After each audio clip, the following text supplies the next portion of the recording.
Good afternoon, everyone. Welcome to the B&I Show for this Saturday, February the 6th, the eve of Super Bowl 50 for you football fans out there. I am Blake, known as @ChatMyKirk on Twitter and BTownBomb on Reddit, and I am joined once again by my co-host Isaac, known as ShutUpIsaac_ on Twitter and ShutUpIsaac on Reddit. Now, Isaac, I know the two of us had big weeks this week. My 22nd birthday was this past Monday, and then the day after that, you celebrated the anniversary of your birth as well. How did that Yes. go for you? Um, it went and it came and then it went again. I spent the whole day in bed doing absolutely nothing. So I kinda took the Montreal approach to my birthday. Yes, in a way, I did as well. We're it seems as though we're getting to that age when birthdays are just another day. Nothing too exciting over here for mine, but we'll have a couple family folk get together for tomorrow for Super Bowl Sunday. And speaking of, um, I suppose why not make our predictions? We already did pre-show. We casually mentioned this, but Carolina Panthers and the Denver Broncos, they will do battle uh, in the Bay Area tomorrow. And Isaac, who are you picking? I am going to pick the Carolina Panthers. I almost said Hurricanes because Oh, that's the type of mood I'm in. you know, Uh, a lot of people have been doing that too. A lot of like just yesterday, I was listening to Winnipeg sports for I don't know whatever reason, and the sports update guy he was talking about the Winnipeg Jets doing battle with the Carolina Panthers. It was it's been a long week for Carolina sports, it yes, has. Probably but the most popular they've been since the Canes Cup win. I say that with all respect to Carolina sports.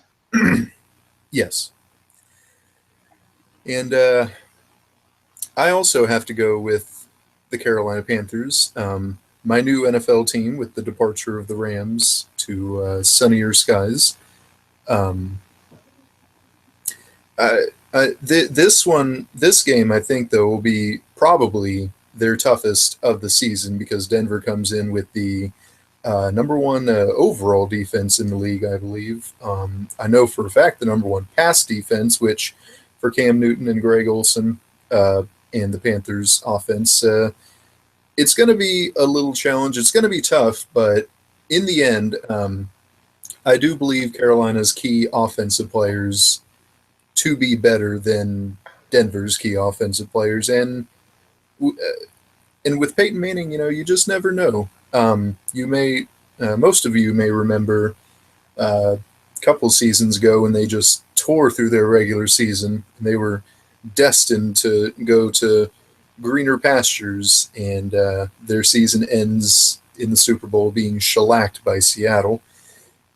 Though, granted, that season was different than this season. I don't believe Denver had the number one defense that season, but it'll be a battle. But I predict Carolina to come out on top, win their first franchise Super Bowl.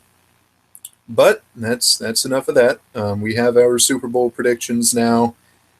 Now we talk hockey, and we begin in our NHL quick hit section with some redesign going on. As most of you may well know, you're no longer dealing with NHL Game Center. It is instead now NHL.tv. You may remember the partnership with the NHL and Major League Baseball. Um, that was a key factor in that. And NHL.com also getting a new look as well. And we'll begin with NHL.com and their looks. And we'll begin with Isaac's take on the new website. I don't hate it. I see a lot of people complaining about it, talking about how much they hate it. But I don't know. I don't use NHL.com for close to anything other than to see lineups before Leaf games. Other than that, I don't. I have no problem with it. I think it looks a lot cleaner now. It's a lot more visually appealing, but a lot of people are talking about how much they don't like it. Yeah, I also don't use NHL.com for very many things. As you mentioned, pregame lineups, I just go on the game day thread, see on Reddit, see what the lineups are for there. I assume the poster of the game thread, they themselves looked at NHL.com, so whatever. Yep, Um, that's me. in most other things, I use the app on my phone, which we'll get to that in a bit, but it looks cleaner. Definitely, it looks cleaner. You're more easily able to find things. I was told that it it kind of looks like a blog if if you can see that. I can kind of see that, Yeah, I can see and that. I found it peculiar that one of the four major sports leagues in North America, they made their official website look like a blog. But in the end, it's cleaner. You can find things better on it. And now the mobile app. Um, I assume you have a phone, Isaac. Have you had the chance to view the mobile app? Yes, I have, although briefly. I'm currently opening the app as we speak, so I will give you a first-hand account as to what I think of it. We're going to get live reaction of the NHL.TV app. Is this for iPhone or This is Android? for Android. Oh, excellent. I have the iPhone, so we can get the full coverage of the NHL app. I'll go first. Uh, it does look very similar to the MLB.TV app for those of you that have that. The home screen, the team screen, it is similar. Um, Teams are no longer sorted by division. You have your favorite teams at the top, and the rest are just all in alphabetical order. But they made it look more like a hub for your team. I'm looking at the Blues right now. You can see the upcoming games at the top. You can see the last game box score. You got the scoring summary. You got your news stories, your video, stats, additional info, shopping, tickets. You have a social media area. It's uh, it's a lot easier to find things now um, about your team, about any team really. Uh, and the tabs, they're still down at the bottom there, and it's a little bit easier to find news and information, I think.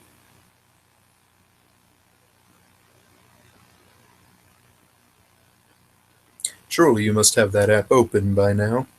Oh yes, sorry, I wasn't sure if you're continuing there, but yeah, mine's essentially the same. The only thing I don't like is that there's this white space which feels like an ad should be there, but it's just white and it takes up about like I don't want to maybe like 5% of the screen there. It's just mildly inconvenient. But other than that, I have all the same things that you listed there. So it appears that they made the app similar for both devices. What we can do, I know how to do it on my phone.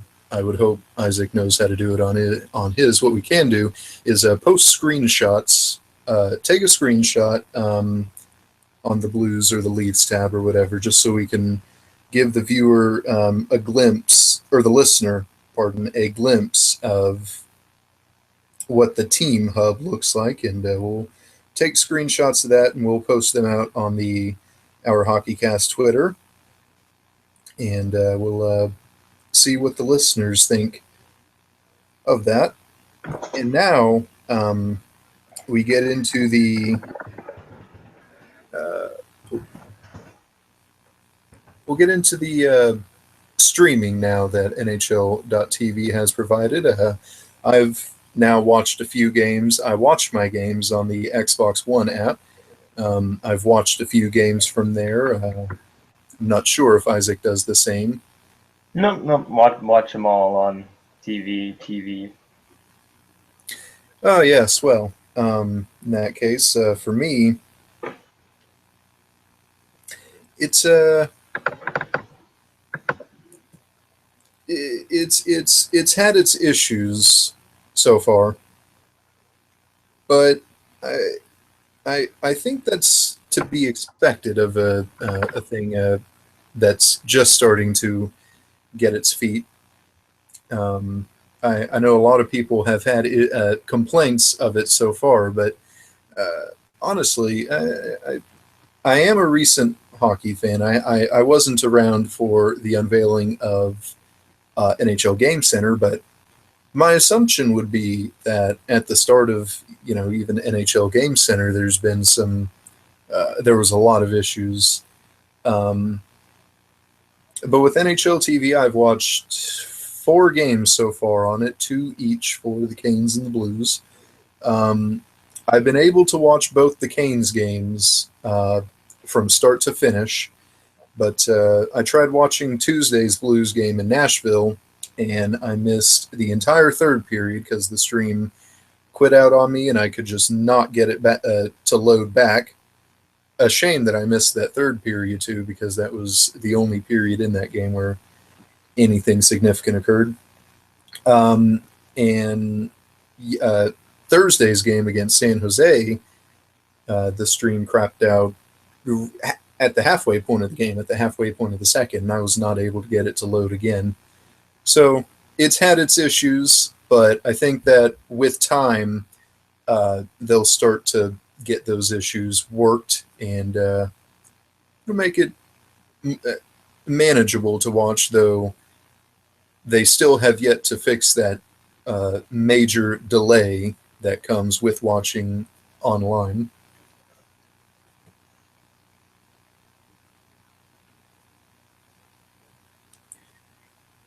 And that is our review of the new design of the new NHL.com, the new NHL.tv. We will now get into the 3 stars of the week, one of which a fan favorite now for most NHL fans. And with that, Isaac has those 3 stars of the week. So the 3 stars of this past week were John Scott of the St. John's Ice Caps of the AHL, Cam Atkinson of the Columbus Blue Jackets, and Jack Eichel of the Buffalo Sabres. Now, John Scott, of course, he's taken the NHL by storm, and uh, he is now a huge fan favorite, though he is officially not on an NHL roster. Um, but everyone likes him. Everyone loves him, and I do believe the first star of the week, as I do believe the All Star MVP award. I believe both accolades to definitely be deserving, because last week, um, the biggest event of the week was the All Star game, and winning MVP of the All Star game. Surely that can, I would assume that would earn you at least one of the 3 stars. Yeah. I mean, the NHL is really trying to save face with this whole Scott thing, trying to turn it in because everybody put the league into the villain role. So it appears now that they're just kind of jumping on the Scott train, trying to get all the good publicity that they can, instead of looking like the bad guys. And that's that's the other side of uh, this debate, certainly. But I can see that. I can see that. But I I still believe both accolades to be deserving. Scott played for the winning Pacific Division team, and perhaps he was the best player on that team. Uh, we'll, we'll we'll get more into All Star Weekend in a moment, but the the the only time I was unimpressed watching Scott was during that game against the Central when Patrick Kane scored. He had essentially just given up on that play, but every other moment, every other time he was on the ice, he was superb. And the other two stars of the week, I assume there's weekly stats for them as well. I cannot find them. I was going to throw those up, but I cannot find them. I Oh just know dear. that they had good weeks. I think I saw somewhere that in 2 games this week, I'm not sure if the Sabres played 3, but in the 2 games, Jack Eichel did have 4 points. So that sounds like he'd be good enough. But I could be wrong.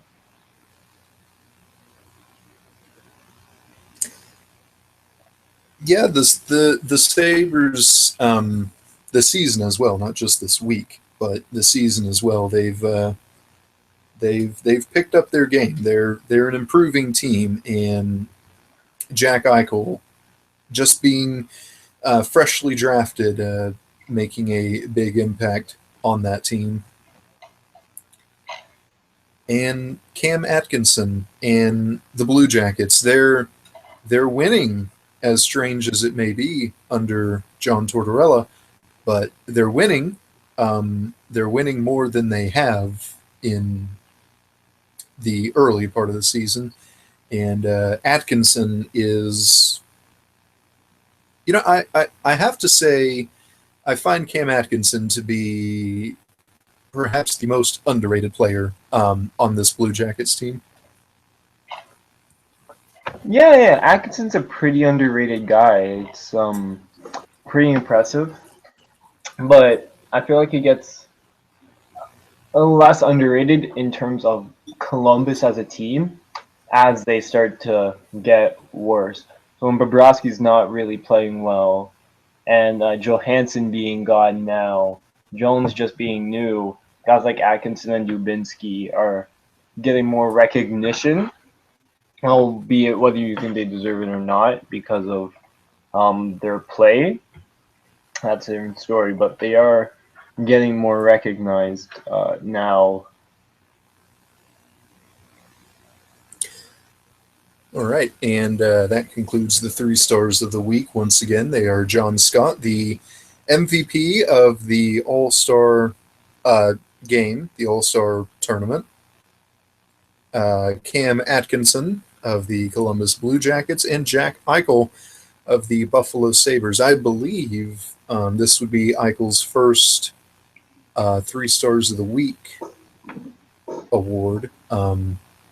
I don't believe we'd be able to quickly look that up, but I don't remember seeing his name in this list at all this season. Um, all right, moving on, and this will be a detailed segment.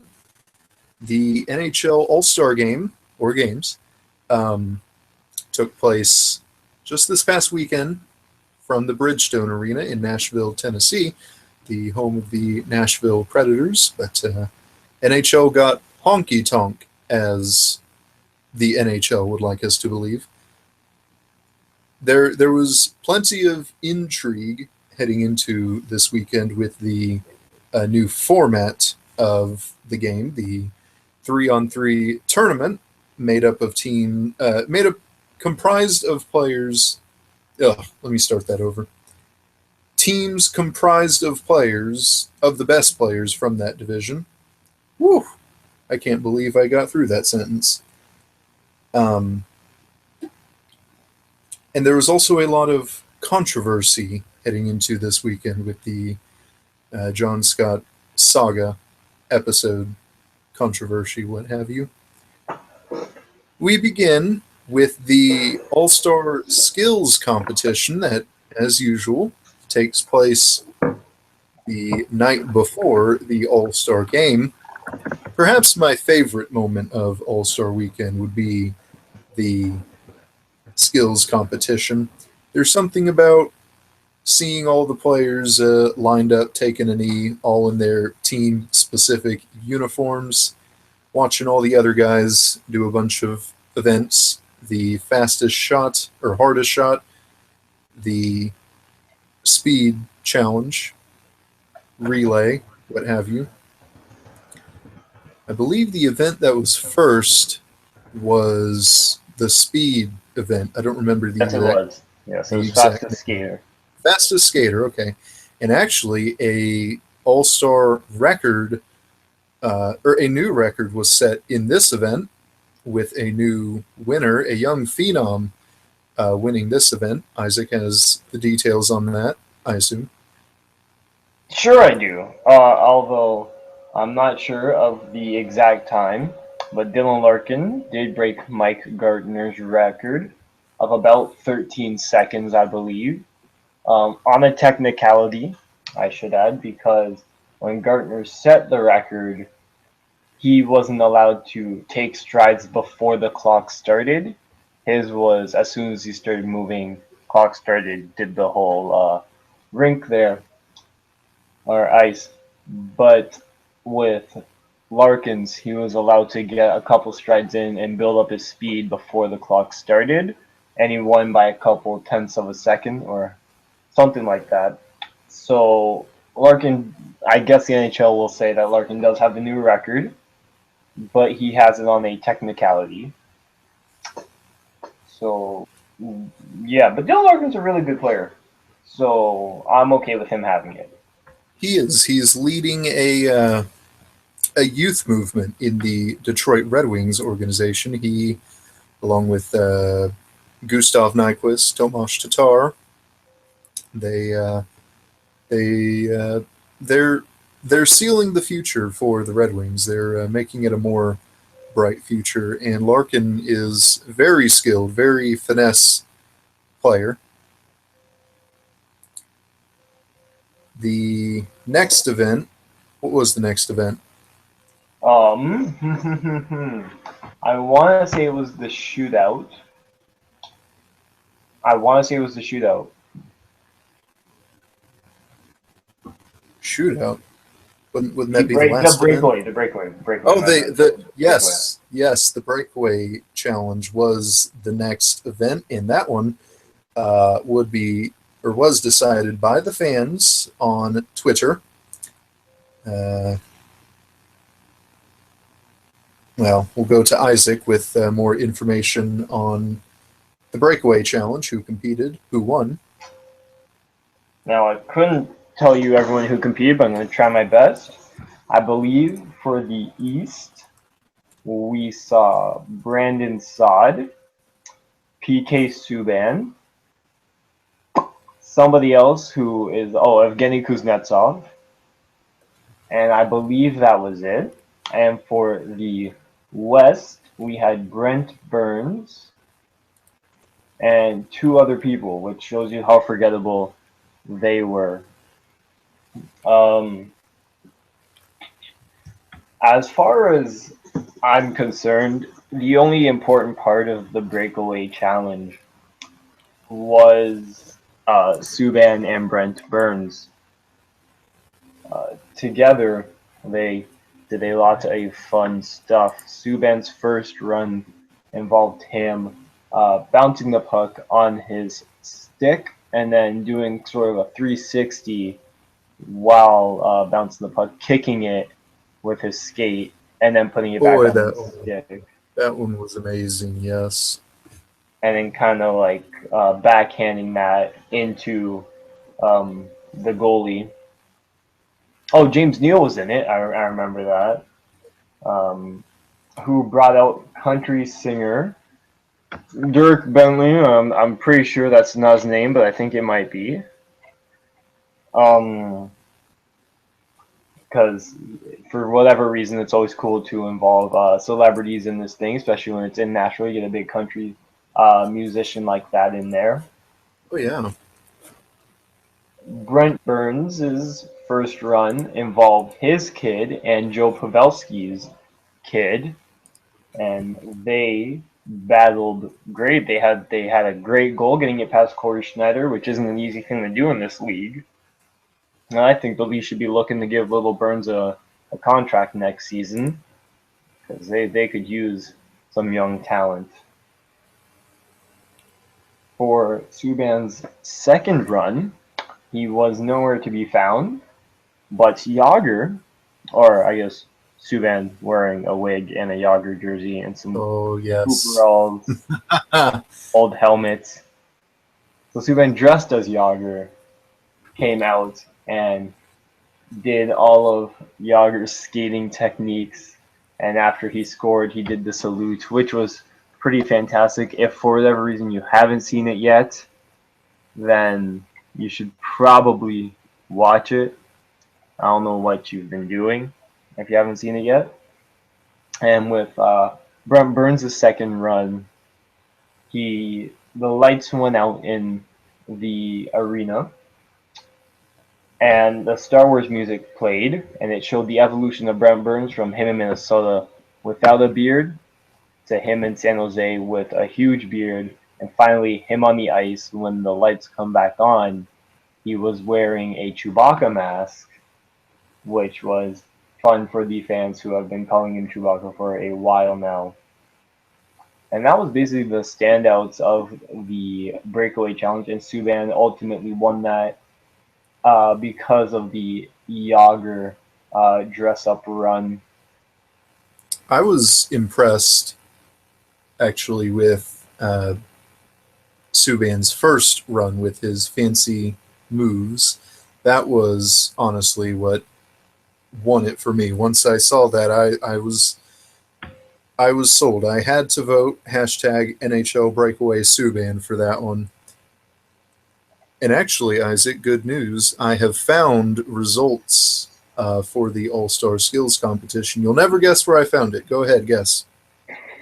NHL.com. Wikipedia. Oh.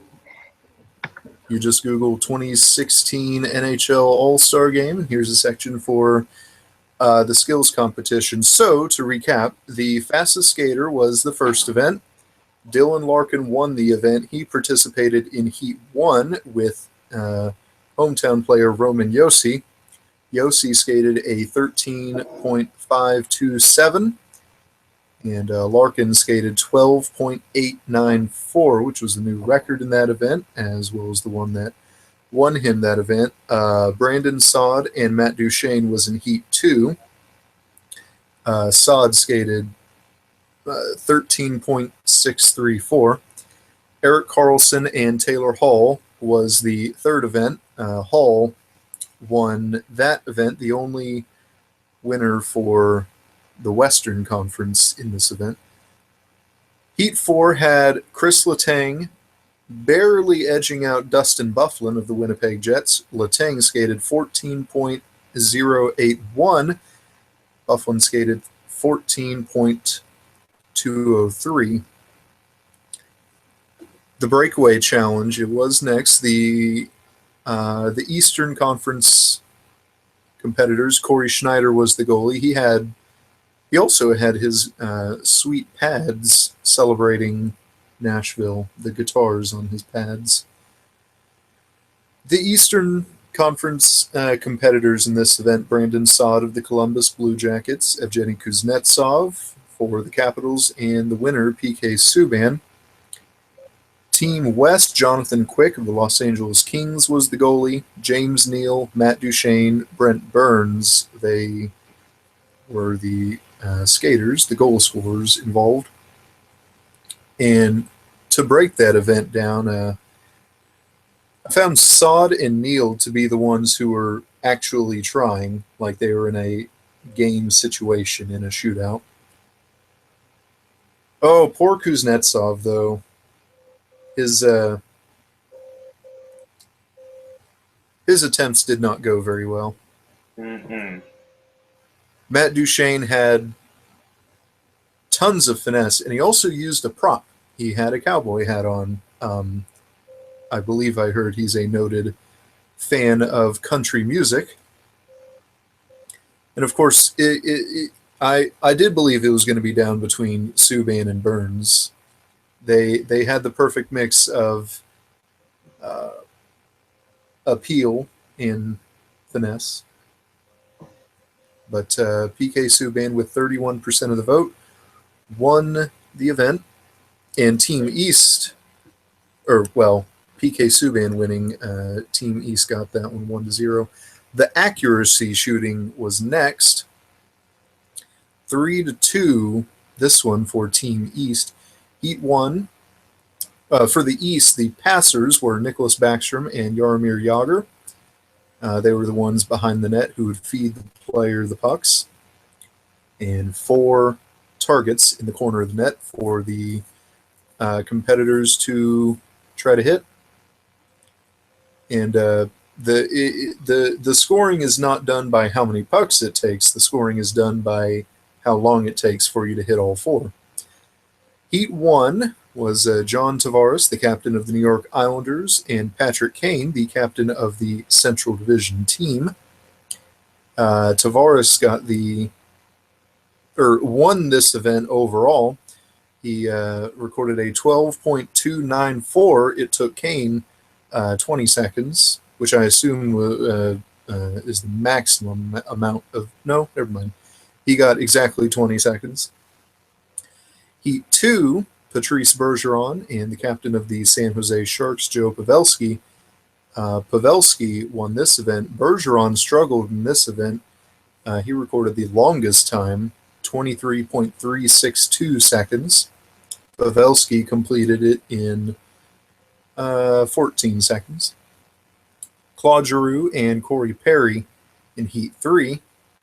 17.254 for Giroux. Perry won the heat with 13.771.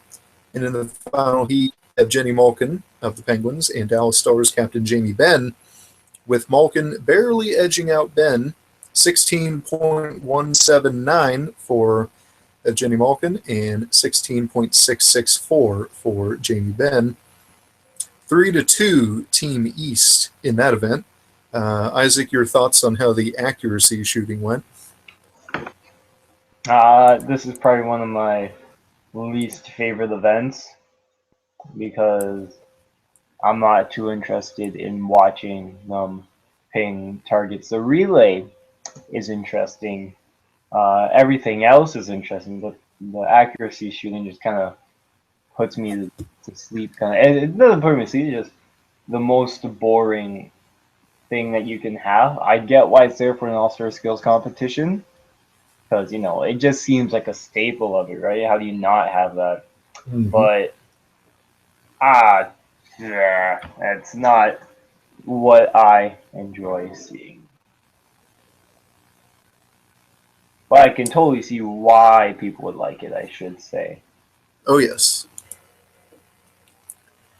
Perhaps my favorite event because of so much things happening in this event. The challenge relay, there were 2 heats, 4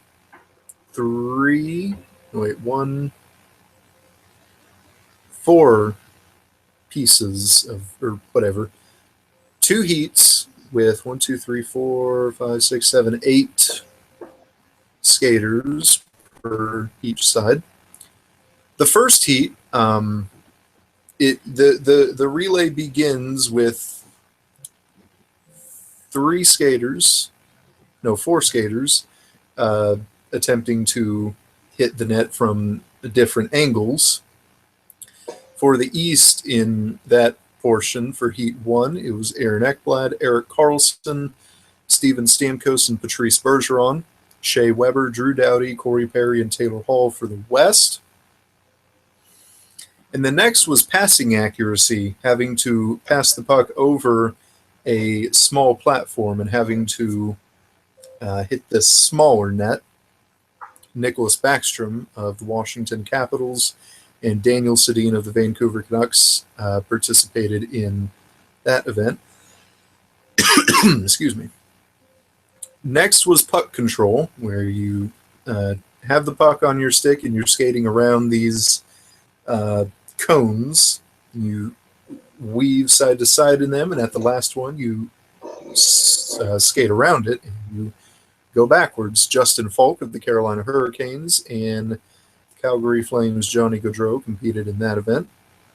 And that was followed by stick handling, which is moving the puck side to side through a series of smaller obstacles. Claude Giroux of the Flyers and Patrick Kane, known for his superior stick handling skills, competed in that one. And the relay ended with the goalie taking a shot across the rink and attempting to score. Braden Holtby of the Washington Capitals and Pekka Rinne of the hometown Nashville Predators. They competed in that event. That's how the challenge relay goes. And the Eastern Conference took that one. The first heat in a minute and 38 seconds. West had completed in 2 minutes and 15 seconds. But the West did win this event because of Heat 2. No? Well, I guess the West did win this event somehow, but... Well, okay, never mind. I'm getting confused. Anyway, Heat 2, Ryan McDonough, Leo Komarov, Ryan O'Reilly, Jaromir Jagr did the first portion. Evgeny Kuznetsov with passing accuracy, Chris Letang with puck control, Dylan Larkin with stick handling, and Ben Bishop with the goalie goal. For the East, Mark Giordano, James Neal, Vladimir Tarasenko, and Matt Duchene with the first portion. For the West, Jamie Benn with passing accuracy, Roman Josi with puck control, Tyler Seguin with stick handling, and Devin Dubnyk of the Minnesota Wild with the goalie goal. The West completed Heat 2 in the fastest time with a minute and 27.687 seconds. The East completed in a minute 44. And evidently the West won that event. Next, and this was the one that received a lot of attention. For one, John Scott was competing in this event. It was the hardest shot, perhaps the event that most had intrigue, of course, with Scott and Shea Weber competing in it as well. Heat 1, it was Aaron Ekblad against Dustin Byfuglien. Byfuglien had the hardest shot at 99.6 miles an hour. Evgeny Malkin and Tyler Seguin in the second heat. Malkin took that event with 97 to Sagan's 95. Steven Stamkos in Heat 3 against John Scott. He took that heat with getting close to 104, got 103.9. And John Scott recorded was close to 96. He got 95.9. And Heat 4, PK Subban and Shea Weber. PK Subban recorded 102.3. Shea Weber, 108.1. Close to the all-time record in that event set by Zdeno Chara. Your thoughts on this event, Isaac? The hardest shot competition? Yes. I enjoy it. It was actually a very interesting one. It's a shame that Chara wasn't there because everybody would have been looking forward to him breaking his record for, I believe, like a third, fourth time. But of course, this one didn't come as a surprise for too many. That Weber won, and it's a good story for Weber because, sorry, I'm watching the Habs Oilers game right now, so I got distracted. It's good for Weber and that he gets to win the competition in front of his hometown crowd. What sucks for him is I believe the record is 107.7, and Weber ended up getting 107.1, and then the fans wanted to give him another chance, and he still couldn't break the record. So it would have been cool if he got to break the record there, but he was still able to get the win and look like a strong guy in front of his hometown fans. I suppose it was 107.1. This list 108.1. Oh, okay. No, it was probably 108.1 then. I know it was something 10 something point one, so it probably was 108. I just got it confused. All right. And the last event, and actually this one might actually be my favorite event because I love the fast pace to this event. The final event, the shootout, 3 rounds. 1, 2, 3, 4, 5, 6, 9 shooters. Well, almost around there. Excuse me. For the East, the goalies, round 1, Roberto Luongo, Holtby for round 2, and Corey Schneider for round 3. Now, we won't get to all the names, but Everybody on both teams participated. So oh yeah. Round 1, the Western Conference team. Well, we'll get to these names: Patrick Kane, Matt Duchene, Brent Burns, Mark Giordano, Vladimir Tarasenko, Daniel Sedin, and then Kane, Duchene, Burns again. All of those shooters were stopped by Roberto Luongo. Evgeny Malkin scored 4 times, and Aaron Ekblad scored once. Those were the goals for the East. In that round, for the West goalies, Devin Dubnyk in round 1, John Gibson of the Anaheim Ducks round 2, and Pekka Rinne in round 3. And this round 2, Holtby versus Gibson. 2 goals each for Patrice Bergeron, Stamkos. No. 4 goals for Bergeron, 2 for Stamkos, and 1 goal for Backstrom, Ryan McDonough, and Justin Falk. Whereas for the West, there was only 4 goals, all 4 by Joe Pavelski in round 2. Round 3, 2 goals by Claude Giroux, 2 goals by Giroux and Larkin. The way this is tabled is kind of weird. And for the West, the only goal scorer was Tyler Seguin in round 3 for the West, and he scored twice. And so the event tally was 17-4 for the East, and with that, Team East won the skills competition handily, 29-12. Your thoughts on the shootout event? I agree with you. I do enjoy this one a lot. I feel like it's a good way to cap off the skills competition, and I enjoy how they have the points, and so you get a set number of points if your team wins a certain event throughout the night. But for this, every goal counts as a point. So if you're still trailing by about 10 points, all you need is some solid goaltending, some goals. You get tied up and maybe win the skills competition. So that's an interesting part. So I like that when it comes to the shootout challenge. All right. That completes the skills competition. We'll try to wrap this segment up. Now we're talking about the games. It was a tournament style. All games took place the following day on a Sunday. Let's see here. The 2 games that occurred first were starting was the which game was first? Was that the It was the Atlantic versus the Metro. Oh, yes. And it was a close game, and the Atlantic took that game, a score of 4-3.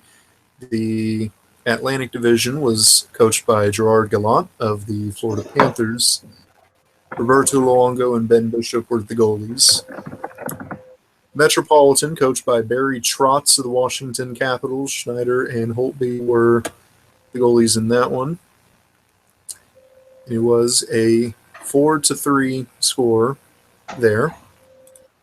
The next game, a lot of scoring. This is what you usually expect in all-star games, but this one had plenty of goals. The Central Division, coached by Lindy Ruff of the Dallas Stars, against the Pacific Division, hosted by Daryl Sutter of the Los Angeles Kings, with the Pacific handily defeating the Central a score of 9-6.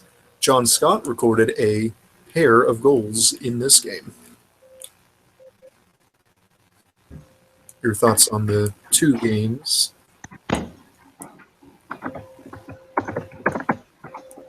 Or the first two games that occurred, your thoughts on those? On the first two games of the All-Star game tournament thing, Yes. the Atlantic Metro game was a good way to start the new tournament format. I feel as though the first couple of minutes, nobody was really trying. And then once somebody started trying, then other people started. And it was really, the pace started to pick up, and it was a lot better than previous All-Star games. So I enjoyed the 3-on-3. I feel like the first game was really able to set the tone for the rest of the night there. As for the second game, which was the Pacific versus the Central, I didn't see the ending of this one coming. I had the Central pegged to win it all. But the Pacific did look like a solid team. Brent Burns looked amazing. He was able to get Scott the goal, which made everybody happy. And I feel like this was a much better game than the first game, but both games were solid there. And lastly, that brought the final game, the winners of this game would walk away with a $1 million prize. And the Pacific was the one who walked away with that prize. And very low scoring, again, considering for an all-star game. The only tally of this game, it was a 1-0 final, and the only tally was by Corey Perry of the Anaheim Ducks, who did look to have two in that game, but the second one was overturned. There was a coach's challenge in the all-star game. Your thoughts on the championship game? Well, once the Central was gone, I wasn't really sure who I had to win. I felt like the Atlantic was going to, but you can make a case for both sides. Dan Sedin played a really good second game, my bad. A really good second game there, and John Gibson really shut it down for the Pacific. So it makes sense as to why the Pacific won. This game was probably the most forgettable out of all three, as it was low scoring. And, at an all-star game, you kind of want it to be high scoring. But it was a good low scoring game because it was exciting, and you always felt like, at any point in time, somebody could score. And this brings us into wrapping up this segment with our final thoughts, bringing it all together. It was certainly a forgettable game. I did prefer the semifinal round, the first round. But those games, that was perhaps the most fun I have had in a long time, watching an all-star game or games in any sport, really. Our issue with all-star games, again, in any sport, not just the NHL, was that they weren't taking it seriously, or it was boring, and you don't want to make it too serious, such as how the MLB All-Star Game does it, where the winner gets home field advantage in the World Series. You don't want to make it that serious because, it's just supposed to be for fun, really, for the players, for the fans. It's just supposed to be fun. And you don't want to make it just like whatever, because they wouldn't really try because of fear of injury. Understandable. But it was boring.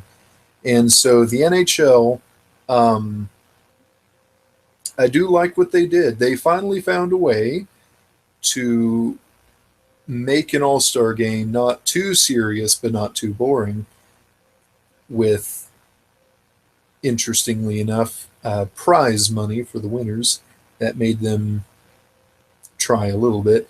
And I did like the format of it. We all like the 3-on-3 overtime, so 3-on-3 rules, that was great. And I I I, I think they hit the nail on the head with this one. The skills competition was great, as usual. I always love the skills competition. And Nashville as a whole, they know how to have fun. Those of us who have been to Nashville or who live in Nashville, we know that Nashville likes to have fun. Their nightlife is very lively, and it, I know Los Angeles, with Hollywood and all that, the glitz and glamour of Los Angeles, who gets the All Star game next season. Um, I, I know how popular their nightlife can be, but it's going to be very difficult for them, honestly, to uh, even match, let alone top the greatness that was the All Star game in Nashville. Yeah, this All Star game has the potential to be the best ever since they switched it from being All Star versus Cup finalists like they used to. And now your overall final thoughts, just to wrap everything up and summarize. I liked it, and I hope they do it again next year. I'm just gonna keep it short and sweet. Just I liked it. I think 3-on-3 overtime is one of the best things that they've done this season, and I'm never gonna complain about more 3-on-3. All right, folks, there you go. We are now done with the NHL quick hit section. That took about an hour, folks. but we still have, but we're still only at the halfway point. We have coming up next the team's week in review. This for the week of, oh, I'm trying to pull everything up here, having to work the new NHL.tv app. Wait. Okay, this for the week of February the 1st to tomorrow, the 7th. And we'll begin with Isaac and the Maple Leafs week in review. The Maple Leafs have already played 2 games, and they will play their third tonight. The Maple Leafs undefeated so far this week, but they have a big game tonight. And for more, we now turn it over to Isaac. The Leafs played 2 games this week. We had the Boston Bruins on Tuesday, which was February the 2nd, and we had the Devils on the 4th of February. And then we have the Sens tonight, which is the 6th. We'll start off with the Boston game because going in order is the correct way to do things. So I was actually at work during all of this game, so I didn't get to watch it until around midnight. So the Bruins started it off in the Bruins way with Brad Marchand getting the first goal against the Leafs. So everything's going according to plan here. But then Daniel Winnick was able to tip one past Tuukka Rask and tied up the game for the Leafs, which is fantastic. The third period started with a goal against, again for the Leafs, causing Brad Marchand to put the puck in the net and put the Bruins up 2-1. And shortly after that, David Krejci gets his 12th of the season to make it 3-1 Bruins. Following that was a good chunk of nothing up until Leo Komarov gets his 17th of the season to make it 3-2 Boston, but the Leafs got the second goal there. But it still felt like all hope was lost because the Leafs haven't been able to score goals lately. And we're playing the Bruins, and Tuukka Rask was playing great all game that night. And so while it was only 3-2, you still had the feeling that it was over. That said, they were able to tie up the game with Nazem Kadri. Once again, another tip-in, making it 3-3 between the Leafs and the Bruins, which was a very interesting thing because the Leafs never come back from anything.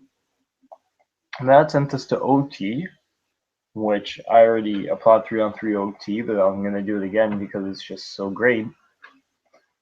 P.A. Parento boosting his trade value and making the Leafs win games by putting it behind Tuukka Rask in overtime to complete the Leafs' comeback and win the game 4-3.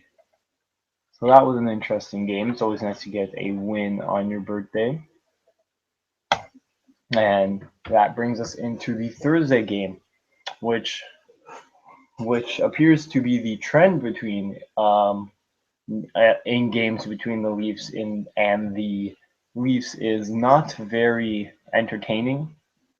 This one started off again with the Leafs trailing, with Jacob Josephson getting a goal, but Sean Matthias ending up tying it about 4 minutes later, ending the first period one-on-one. Ending the first period tied 1-1. Nobody did anything in the second period. I brought us to the third period, in which the Devils were really piling on, which eventually led to David Schlemko scoring, making it 2-1 Devils. And the Leafs were just hammering it. From that goal up until the end of the game, the Leafs just kept piling it on and piling it on and piling it on, up until Tyler Bozak was able to score and tie up the game. Once again, having a comeback for the Leafs in 2 straight games, which is absolutely amazing. And then that sent us to overtime, in which we didn't get another cool 3-on-3 scenario. That ended in a goal, but that did lead to a shootout, in which once again P.A. Parento was able to score the winning goal. And that leads us to tonight, where the Leafs take on the Senators. Now, the Leafs so far, they are undefeated this week, so I'm curious to know how you'd be able to determine the weekly superlatives now, which, as a reminder, are the best and worst team and individual performances. Well, I'm going to give best to P.A. Parento. He had a game-winning goal and a game-winning goal on a technicality because shootout goals don't count in both games. So I'm definitely going to give best forward to P.A. Parento. Although Nazem Kadri was a close second, he played great 2 games. Even Tyler Bozak in the New Jersey game played great, but I'm going to give it to P.A. Parento. Best team performance was probably Boston game because comebacks are so rare. That's great when they dig in and are able to do it. Worst team performance, I guess, would have to be the Devils game, just because we only play 2 games. If the Boston game was the best, then Devils game would have to be the worst. But it wasn't a bad performance at all.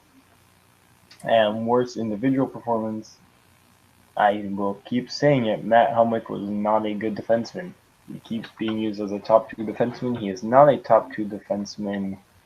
And he just takes stupid penalties and loses his man way more often than he needs to do. I suppose the best way to word team performances this week would be best and second best. I guess so, yes. There you go. All right, and that brings us to the rough and tumble Western Conference Central Division and the St. Louis Blues week in review, week of February 1st to the 7th, like the Leafs. The Blues will have played 3 games this week, have already played twice, also on Tuesday and Thursday, and the Blues split their two games. They enter this game with a 1-1 record for the week against the Minnesota Wild. Starting off, first game from the All-Star break, traveling to where the All-Star game took place. Another Central Division matchup between the Blues and the Nashville Predators. Nashville, this season especially, we there's something about them that the Blues are able to have their number. They, apart from, well, no, actually, no game against Nashville this season was easy. There was that shutout win by Jake Allen, but he had to stop 45 shots in that game. So no game against Nashville has been easy, but we've been able to win every game against Nashville so far, and this one was no exception. In a word, I would describe this game as boring. There was just nothing occurring in this game. It was a 1-0 game. Neither team managed to get up to 20 shots. I'm trying to pull up the box score right now. And the only goal scored. Oh, no, I lied. St. Louis got 23 shots on goal to Nashville's 16. Both teams had 3 power plays. They didn't score on either.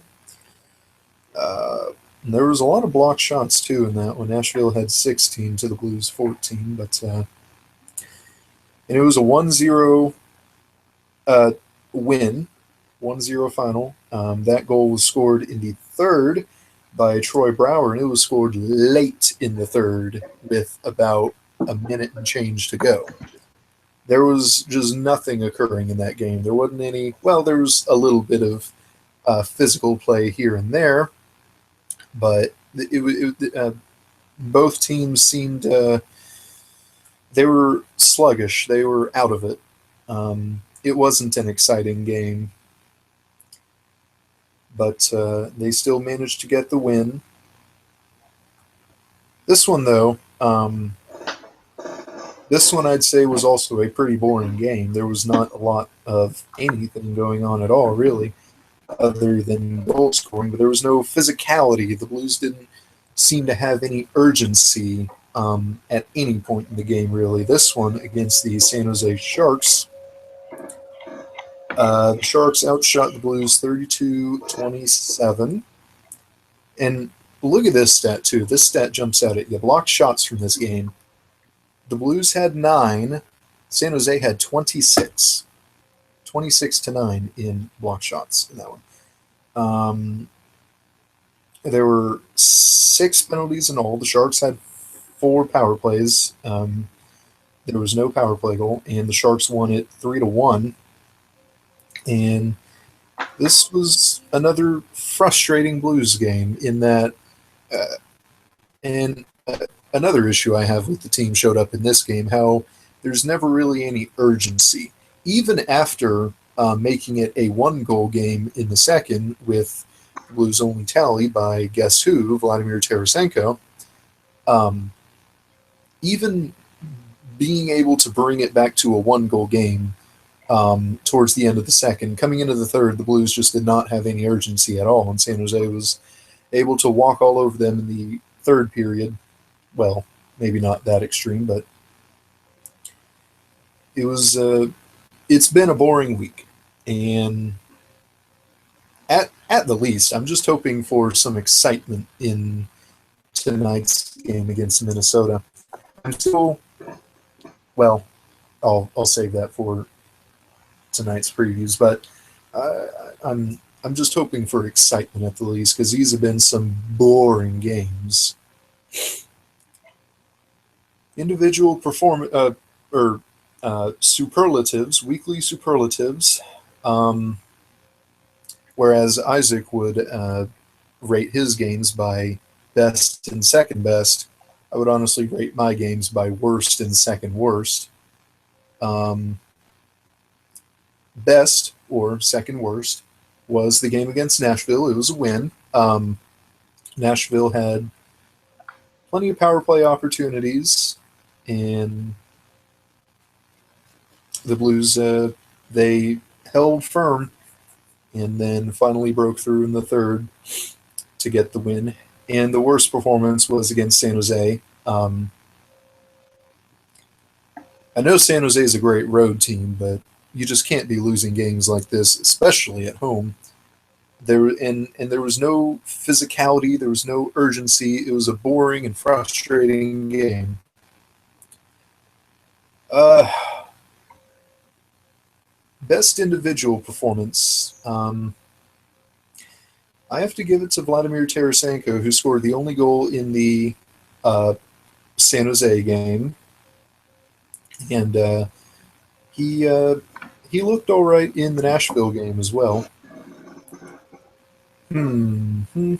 Worst individual performance. That's a good question. Oh, I suppose I'll just say Joel Edmondson. He's uh, he's not really a great defenseman, to be honest.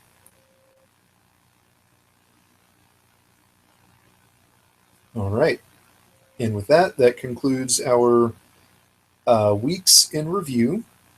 We now move into game action, and for recapping on the pick'em tally, we'll spare you the games that we last predicted, which I believe were 2 weeks ago. We'll just update on the score if Isaac has the score between us. Oh, geez. Okay, let me see if I can pull those up. While I do that, let's talk about something else. Like, let's go over the games which are being played now or have been played today. Yes. Before getting into last night's games, there are 4 games, or 2 are currently being played, 2 are final. We'll get to the ones that's going on right now. This one has importance to Isaac, and he is indeed watching this one at the moment. I am watching this one. The third period has recently started. This from the Bell Center in Montreal, Quebec. It is the Montreal Canadiens, the Edmonton Oilers, and Montreal all over the Oilers in this one. Score is 4-1 currently, and Montreal currently on the power play. Well, not anymore, but yeah, it just ended. Oh, okay. It was updated. First-hand experience right now. Here we go. Having to get to the new scoring summary on the new app, but here it is. In the first period, 2 goals scored by Montreal. Brendan Gallagher with his 13th of the season, that at 7:27 on the power play. And then Lars Eller, his 9th of the season, assist by Tomas Fleischmann, that at 16:11. 2 more goals by the Canadiens in the second period. Tomas Plekanec, unassisted, his 10th of the season at 11:48, and was followed by PK Subban with his 5th of the season. Plekanec had the primary assist on that one, and that at 18:01. Whoever is currently in net for the Canadiens, I assume Mike Condon? No, Ben Scrivens today, facing his former team. Ben Scrivens facing his former team. He had a shutout bid going into the third, but the Canadiens allowed a shorthanded goal to end his shutout bid. That by Benoit Pouliot, his 12th of the season, assist by Teddy Purcell and Davidson. And that was a minute 51 into the third. And that's where we're at right now. There's about 16 and a half minutes to go in the third, and it is 4-1 Montreal. The shots on goal are 26-21 in favor of the Canadiens. The other game going on right now, we are in the second intermission at the Joe Louis Arena in Detroit, Michigan. It is the Detroit Red Wings and the New York Islanders. Similar scoring here, 2 goals in each of the first 2 periods by the Red Wings. In the first, it was Tomasz Jurko, his third of the season, assist by Gustav Nyquist. That at 14:25, and that was followed up by the Red Wings' favorite Red Wing, Kyle Quincy. He got his second of the season, assist by Larkin and Pavel Datsyuk, at 18:03. And two more goals in the second. Mike Green, his fourth of the season, assist by Richards and Datsyuk. It was on the power play. That was at 7:32. And Tomasz Tatar with his 15th. Primary assist by Andreas Athanasiou, who was recently called up. And Gustav Nyquist got the secondary. That was his 15th of the season. That was at 10:20 in the second. And we are at the second intermission right now. Check out these shots on goal. The Islanders are out shooting the Red Wings 19-17, but trailing 4-0 at the second intermission. Two games are now final. A chippy game, to say the least, from the Wells Fargo Center in Philadelphia. The New York Rangers coming away with a 3-2 win in the shootout over the Philadelphia Flyers. No scoring in the first. Scoring began in the second when Shane Gostisbehere on the power play scored his 9th of the season, assist by Voracek and Claude Giroux. And 3 goals in the third, 2 by the Rangers. Chris Kreider scored his 11th of the season, assist by Girardi and Zuccarello at 3:16. That was answered by Ryan White. Gostisbehere had the primary assist on that one. That was White's 6th of the season at 5:46. Then the goal that sent this game into overtime was scored by Keith Yandel, his 4th of the season. And that was at 19:47. And so to extra time we go, nothing occurring in the overtime. And goals by Zuccarello and Derek Stepan in the shootout won the game for the Flyers. A very chippy game. Plenty of penalties handed out. Plenty of interesting gifts from this game for you to watch. The final shots on goal tally, both teams had 28. Another 3-2 final in the shootout. This from the Prudential Center in Newark, New Jersey. And another win for the road team, the Washington Capitals. The red-hot Washington Capitals, they got a win against the Devils, a 3-2 win in the shootout. The scoring started in the second with Andrei Burakovsky's 10th of the season. Justin Williams had the primary assist. That was at 12:30. Joseph Blandisi on the power play, the first of back-to-back goals by the Devils. Zajac and Josefsson with assists on that one. That was at a minute 51 into the third. That was followed 7:47 in with Adam Henrique's 17th of the season. Blandisi had the primary assist on that one. But Paul Carey, that's a name I've not heard before, so I assume that could perhaps be his first career NHL goal. Assist by Matt Niskanen and Brooks Laich. That sent the game into overtime. That was at 14:07 in the third. No goals in the overtime. 3 goals in the shootout, but 2 by the Capitals, by TJ Oshie and Alexander Ovechkin. Won the game for Washington as they remain atop the Metropolitan Division. Has Isaac been able to Yes. tally the scores? Who's winning? Is it still me?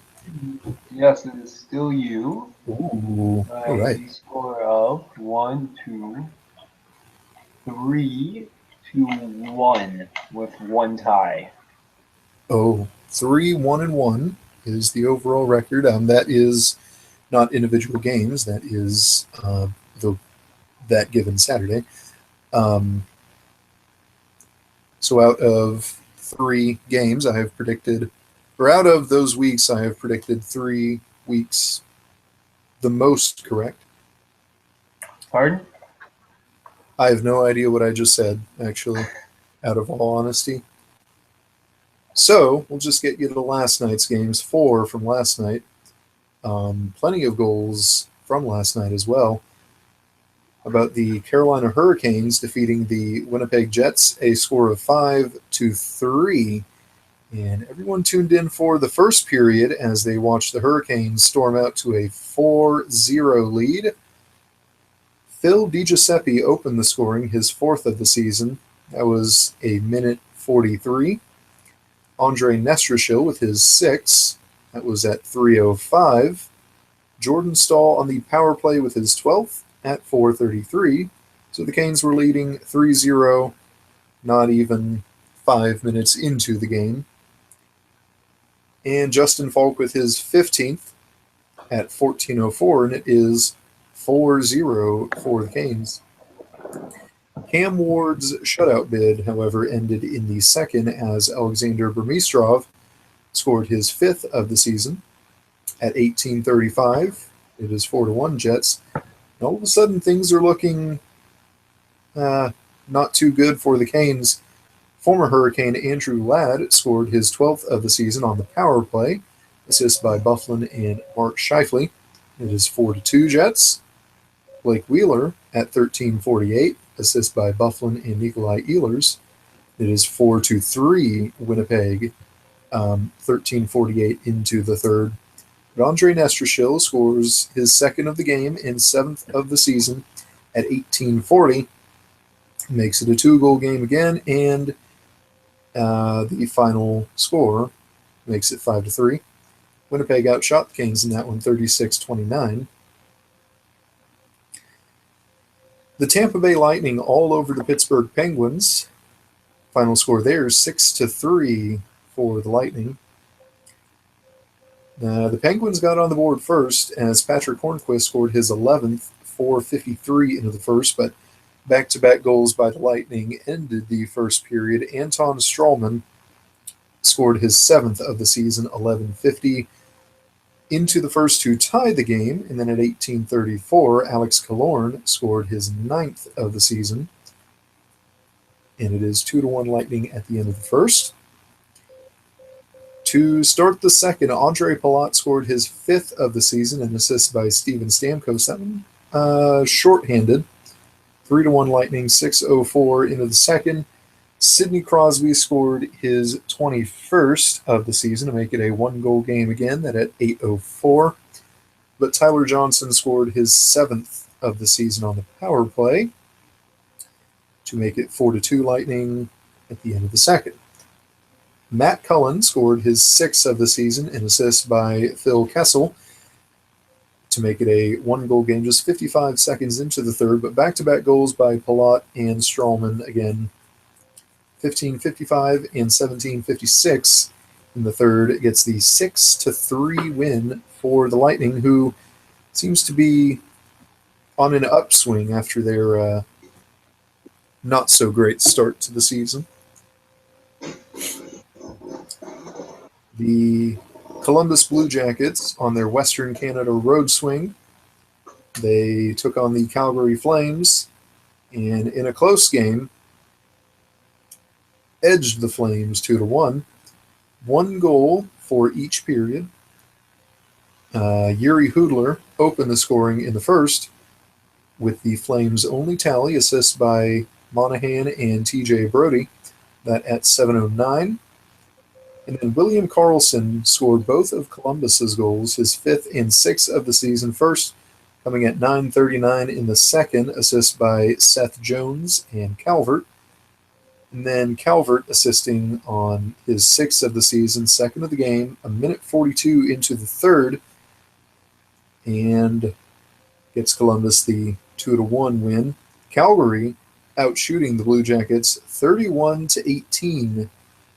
Jonas Korpisalo, the third star of the game, stopping 30 of those 31 shots, whereas Columbus only managed 18 shots on net. And lastly, the Anaheim Ducks topping the Arizona Coyotes in a Pacific Division matchup. 5-2, the final in this one. Tobias Reeder got the scoring started just a minute 34 into the game for the Coyotes. Assist by Shane Doan. That was Reeder's 11th on the season. But back-to-back goals by Anaheim. Hampus Lindholm with his 6th at 4 minutes into the second tied the game. And then Mike Santorelli, former Leaf, his 6th of the season unassisted. 5:06 into the second. It's Anaheim the lead. Shane Doan on the power play, assist by Vermette and Oliver Ekman-Larsson. Doan's 19th of the season. 14:55 into the second, ties the game again, but 3 goals for the Ducks highlight the game, the third period. Corey Perry with his 21st at 2:07. Andrew Cogliano with his 5th, 3:48, and Patrick Maroon scoring his 2nd goal of the season, assist by Kessler and Sami Vatanen on the power play. 16:25 into the third. It's the Anaheim Ducks, the 5-2 win. Those are your games from last night, and we have now gone over today's games in a quick scoring update. Montreal has now scored their 5th goal. It is now 5-1, the Canadiens over the Oilers. That goal, scored by Tom Gilbert in his 1st of the season. Assist by Plekanec and Galchenyuk. That at 9:59 into the third, and it is 5-1 Montreal. Did you happen to see that goal, Isaac? Barely. I saw it out of the corner of my eye. Cool. Well, all right. 2 games going on tonight, or well, 2 games that we'll talk about going on tonight. There are 1, 2, 3, 8 games in total, which will begin starting with 3 games starting at 6 o'clock Central, one of which of important note to Isaac. It's a big game, the Battle of Ontario, Toronto Maple Leafs and the Ottawa Senators from the Canadian Tire Centre in the Ottawa suburb of Canada. Your preview of that game. I like the Battle of Ontario for 2 reasons. 1, the Leafs almost never lose it. And 2, it's fun making Ottawa fans upset. So when James Reimer, who I believe is 11-3-2 all-time against Ottawa in his career, is able to play a game against Ottawa while they've been sort of slumping and the Leafs are on the hot streak, you know the Leafs are going to lose. Up until a certain point where they buckle down and then come back. I believe it's happened once this season, and it happened near the end of last season. Twice, I believe, where we've been losing and come back against the Sens. So I'm excited for this game tonight. I don't really have too much of a prediction because you can never accurately predict what the Leafs are going to be like, but I have a good feeling about this game. All right, and for me, this one will start an hour after the Maple Leafs and the Senators, 7 o'clock Central, from the Scott Trade Center in St. Louis, Missouri, the St. Louis Blues and the Minnesota Wild. Now, the Minnesota Wild, to put it gently, has been struggling. To put it bluntly, has been a raging tire fire for about the past week or so, week and a half or so. 23-19-9 overall on the season, and they have not had a very good stretch. And interestingly enough, I believe 2 of their biggest point getters for the Wild this season, Thomas Vanek and Zucker, they are healthy scratches for tonight as the Wild try to shake up the roster and jolt a spark, according to the NHL preview. So that will be interesting. trying to find out who the Wild is starting tonight. If I had to guess, it would be. Let me see if this is right. It could be Devin Dubnik. I see his name first uh, in there, and Dubnik is very good against us, which is very maddening. So I know the Wild have not been playing good hockey at all as of late, but you never know. The Wild, they've been successful against us since the playoffs last season, so I'm always weary of a game against the Wild. And with that, we launch into our pick'ems. The three games starting at 6 o'clock Central from the TD Garden in Boston, Massachusetts. The Boston Bruins and the Buffalo Sabres. We begin with Isaac's pick. I'm going to go with the Bruins of Boston, Massachusetts for this one. I will also have to go with the Bruins. They've been playing better hockey as of late, I think. And our picks from the Maple Leafs and the Senators, starting at 6 o'clock Central. I'm definitely taking Toronto in this one. I'm not going to really put much faith in the Senators because I hate the Senators. I am also not putting much faith in the Senators and also picking the Maple Leafs, though, from a non-biased standpoint. Uh, Ottawa has not been or playing very good hockey as of late, not at all, whereas the Leafs have. And from the BB&T Center in Sunrise, Florida, the Florida Panthers and the Pittsburgh Penguins. I'm going to go with the Panthers on this one. I need the Penguins to win. I'm going to go with the Panthers. I will also go with the Florida Panthers. They enter this game with a 31-15-5 record, and they are, or have got to be, the hottest team in the National Hockey League right now. Taking a look at the standings for that one. Let's just look at the whole league here, if I can find it. There it is. If it'll load. Well, Florida is currently fourth in the league, 67 points, 3 behind Dallas. But they are playing amazing hockey as of late and have been for about the past month and a half or so. I'm picking the Panthers in this one. The 7 o'clock Central starts, and these are the last. No. 3 games also being played at starting at the 7 o'clock Central Time hour. And we'll start with the Wild and the Blues pick. I have to use my upset pick on this one against my own team. I fully believe that the Wild can be able to get a win here. It just doesn't matter to me just how bad the Wild have been playing. They always manage to find a way to beat the Blues. And I think they can do the same again tonight.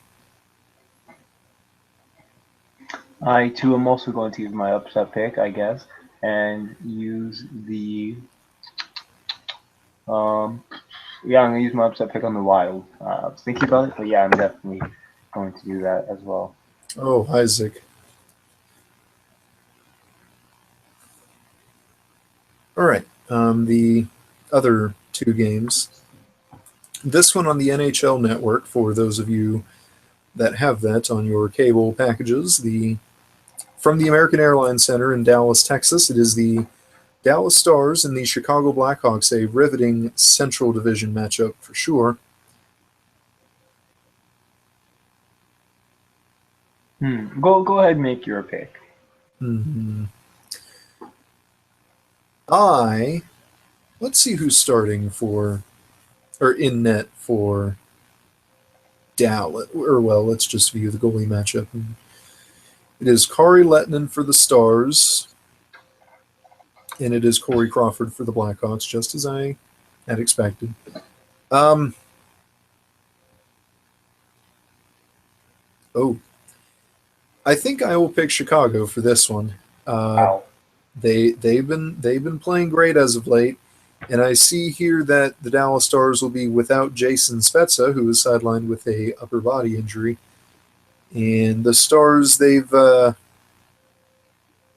slowing down lately from their hot start. I think the Blackhawks should be able to get a win here. I was kind of hoping you weren't picking the Hawks because I picked the Hawks once you told me who were Ah, starting. yes, the goalie matchups are always important. Those are usually what sways my pick. And lastly, well, two games starting at 9 o'clock Central. From the Rogers Arena in Vancouver, British Columbia, it is the Vancouver Canucks and the Calgary Flames in a Pacific Division matchup here. Hmm. I am definitely taking the Canucks in this one. I will also have to take Vancouver. Calgary has seen plenty of struggles this season, and I still have yet to see any indication that their struggles will end anytime soon.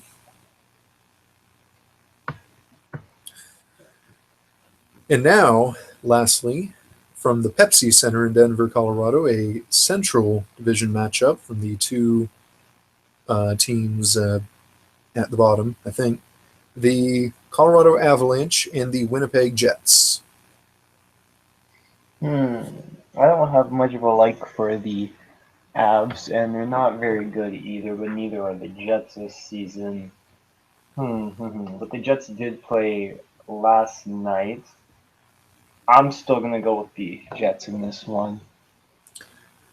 Looks like it is Reto Berra getting the start for in net for Colorado and Andre Pavlik for the Jets. Uh, I believe Connor Hellebuck got the original start last night, but was chased in the first period, and then they played the rest of the game with Hutchinson.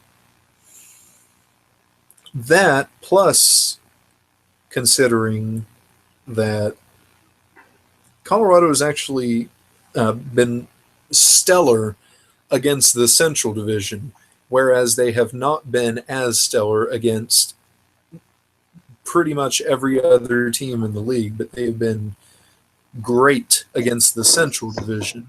I believe they've still, well, with their last game, I believe they've now still only lost 3 games in regulation to Central Division teams this season. They have been great against the Central Division and playing one of the worst teams in the Central Division this year. I expect that trend to continue. I am going with the Colorado Avalanche in that one. And before we let you go here, there is a scoring update. The third period has started in the Detroit and New York Islanders game, and it is now 5-1. 2 goals in the third. Dylan Larkin scored his 18th of the season at 2:56 into the third, assist by Brad Richards and Tomasz Tatar. And then the shutout bid for whoever is in net right now for the Red Wings. Their shutout bid has ended. 4:07 into the third. John Tavares gets the Islanders on the board, his 18th of the season, assist by Kyle Okposo and Nick Leddy. 4:07 on the power play. It is 5-1 Islanders. There is a little over 11 minutes left in the third, and the shots on net are 26-18 in favor of the Islanders. And the other game going on right now is just about wrapped up. Looks like Montreal will be getting the 5-1 win over the Edmonton Oilers. Look at that, Montreal winning a game. And with that, we will go into our closing segment here. It is 3:41 Central Time. This has been the B&I Show. I am Blake. You can find me on Twitter. My handle there is @ShatMyKirk. You can find me on Reddit. My username there is BTownBomb. For Isaac, you can find him on Twitter. His handle there is @ShutUpIsaac_. And you can find him on Reddit. His username there is ShutUpIsaac. For Our HockeyCast, you can find us on Twitter. Our handle there is @OurHockeyCast. You can log on to our subreddit address, our subreddit. Our address there is Our HockeyCast. You can log on to OurHockeyCast.com for previous episodes of the B&I Show and the Wooden Ball Show and other shows, other former shows. And you can do that same thing on our YouTube page. Our name there is Our HockeyCast. For Blake, I am Isaac. Damn it, I did it again. I caught myself this time, though. For Isaac, no. For Blake, I am Isaac. No! Why? Okay, take three. Take three. Okay, gotta pause here for this one. Okay. For Isaac, I am Blake. Yes. This has been the B&I Show, and we are signing off.